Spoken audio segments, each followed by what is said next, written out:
untamable, wild, cannot control, hard to handle.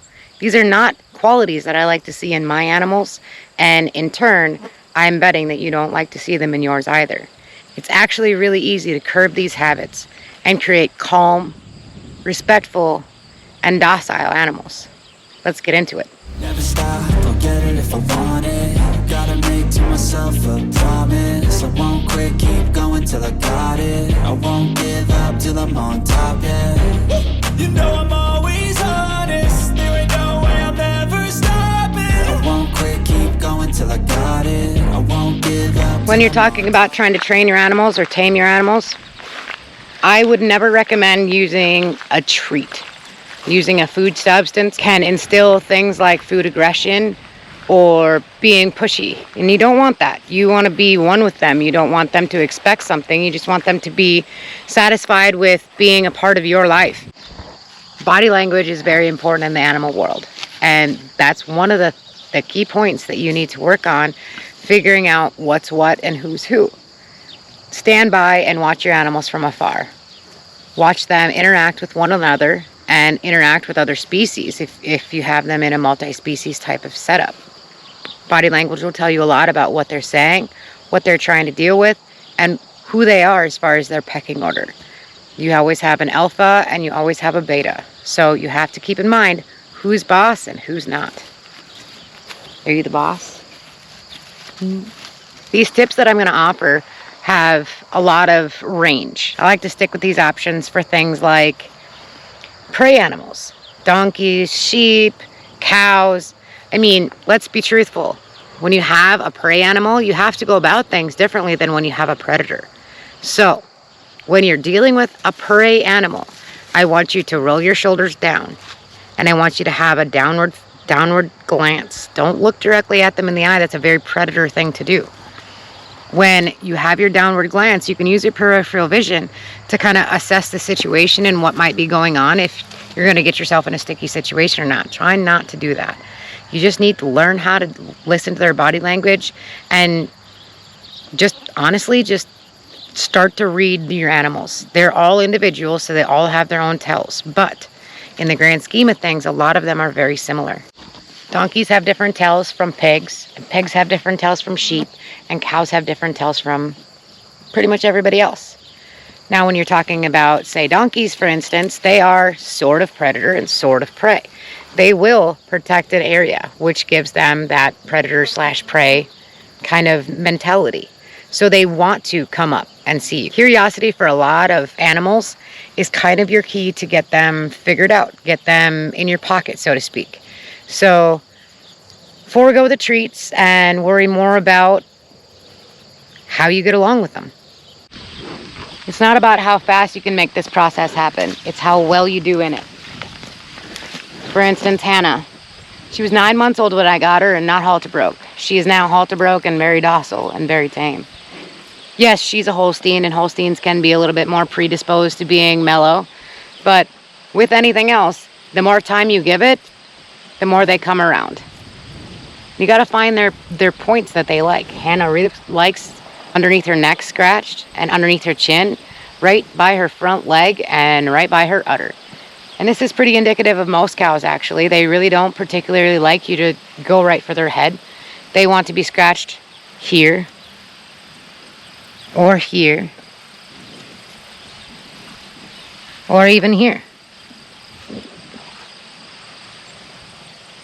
Once you learn their mannerisms, you'll have a friend forever.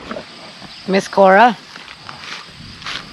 was a confinement dairy cow when I got her. She was in her first lactation and people savvy, but not people friendly.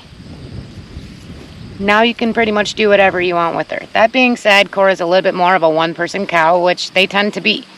If you give them more attention than somebody else does, then they're going to develop that love for you. Hi, Mama. Develop that love for you and maybe not for others. But it's super simple if you just take the time and let it flow. Don't push it. Don't stress it. Let it flow. Do not walk up to them and put your arm over the top of them. Let them come to you. Animals are curious by nature, just like humans. And curiosity goes a long ways when you're trying to tame things. What do you think, Cora? In the case of pigs and piglets, I like to start out when they're small because they're really impressionable and it makes life a little bit easier. Hi, kids. Hi, kids. The thing with pigs that you have to differentiate from everything else is that they're going to want to try to taste test you before they're going to really want to get in your pocket. And you have to kind of nip that habit in the butt from the beginning, which might mean that your pigs stay standoffish for a little bit longer. But manners are a key thing because pigs get big and they like to taste test everything. When you're looking for ways to get into animals' minds, curiosity works great. Motivation as far as being in their world, like be with them a couple times a day or maybe even more than a couple times a day. Just learn how they are and who they are as individuals, and you'll have a lot more success than trying to treat it as a herd mentality, because each animal has an individual personality and in turn has an individual way of being. Like these piglets, there's a lot of them and they're each individual. Look at it like that. So let's go check out the sheep and then we'll go from there, because pigs are easy. The most important thing you got to keep into an understanding with pigs is that you have to teach them boundaries more than you have to teach them to like you. Let's talk about sheep. Sheep are huge prey animals.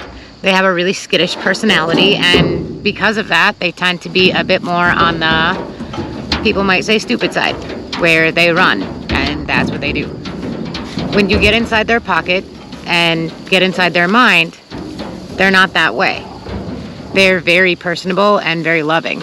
Luna here, she is incredibly tame and friendly. Betty is as well, aren't you? Yes, you are. Betty is as well, only she's not necessarily friendly with a lot of people. She's friendly with me. When you're messing with your sheep and trying to get them calm and friendly and really kind of in your pocket, there are a few things you can do. They really like their chin scratched. Really like their chin scratched. They like their chest scratched as well in between their front legs. Some of them like their belly scratched because let's face it, sometimes they can't reach there. But in the grand scheme of things, if you pay attention to them, understand their tells as far as stomping their foot and just kind of being a little bit more standoffish, the best thing to do for them to get them to understand that you're okay is to kind of like learn how to be furniture in their world. So you're a constant. You might change clothes, but you're still a constant. You're always there. This is what you mean. This is what you have. You present yourself in a calm and somewhat assertive but not dominant manner, and before you know it, you're going to have a flock of sheep that follow you anywhere like little Bo Peep. These are the first key points that I want you to try at your house, and tell me how they work. Put a comment in the comment section and see what you can get accomplished, because it's fun to try to figure them out and to try to understand who they are as individuals. I look forward to hearing what your success is. Think like you don't want to be hunted. Think about the things that you do that could possibly mean that you are trying to hunt them. And just go about it. And just go about it with an open eye. And have fun with it. Don't push it. Just let it flow. All right. We'll check you later, guys. Bye-bye. Never stop, I'll get it if I want it. Gotta make to myself a promise. I won't quit, keep going till I got it. I won't give up till I'm on top, yeah. You know I'm